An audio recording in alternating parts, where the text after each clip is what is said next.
Hi, I'm Colleen. And I'm Kate. Welcome to our CrafterNoon adventures. 2 pages of the old book. There's 1 and there's 2. Set the book aside. Then you want to trace your feather. Take your pencil, go right around. You don't need that end piece. Trace it right on 1 page. And then get your second page and trace it on the other sheet. So you have 1 for the back of the feather and 1 for the front of the feather.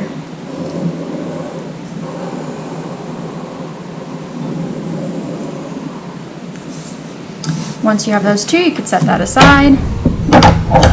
And you're going to cut your feather out, like so.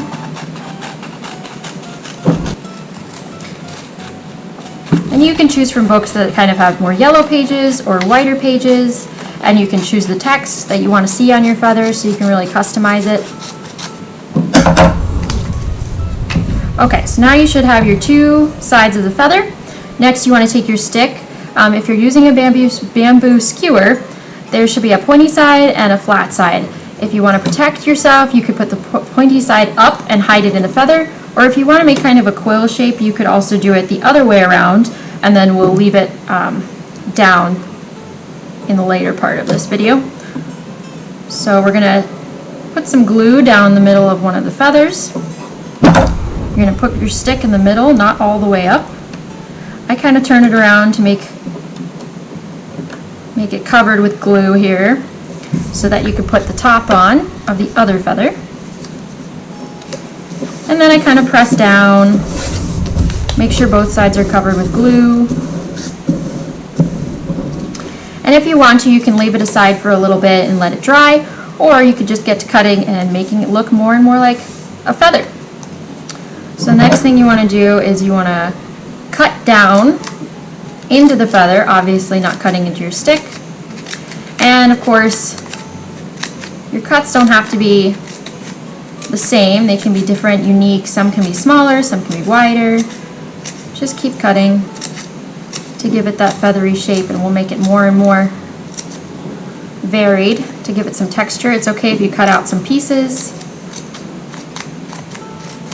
It doesn't have to be perfect. As Colleen likes to say, it's nature, not geometry. We're just going to keep cutting. And then, once you kind of feel like you're getting there, what I like to do is fluff the sides. So I kind of go back and forth. You don't want to, whoop. This is what happens when you don't wait for the glue to dry. It's okay, you'll just put your stick back in there. Hold it a little bit if you need to, but go from left to right, go up and down. That really gives it some texture and life. If you feel like you don't like the way you cut something, or you have too thick of a feather, you can kind of keep cutting it down.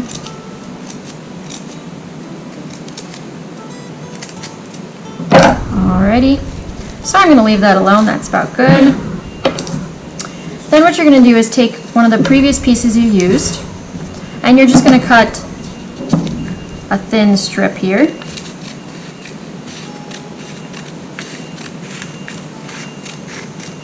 About 1 inch, maybe less. So what you're going to do is cut a thin strip here, and this is optional, of course. You could leave this latter part of the feather out, or you can attach it and cover it by making kind of twisting motion.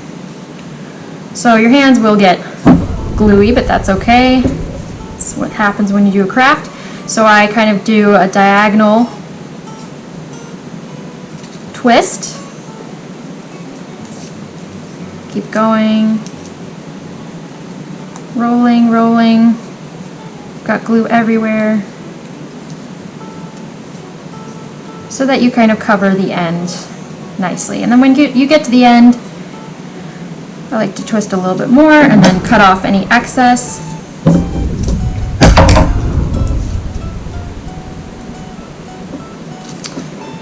course, you'll have to let it dry.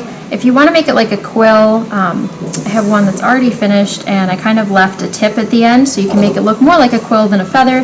But if you want to, you can of course make a flat edge, and it'll look more and more like a feather. So here we have some examples, and then the one I just did, and that's it. We hope you enjoyed today's craft. Most projects we demonstrate can be made in under an hour and require a few basic tools or supplies. Have questions or suggestions for future videos? Use the comment section below and we'll add it to our list. Thanks for watching, and remember the Makerspace mantra.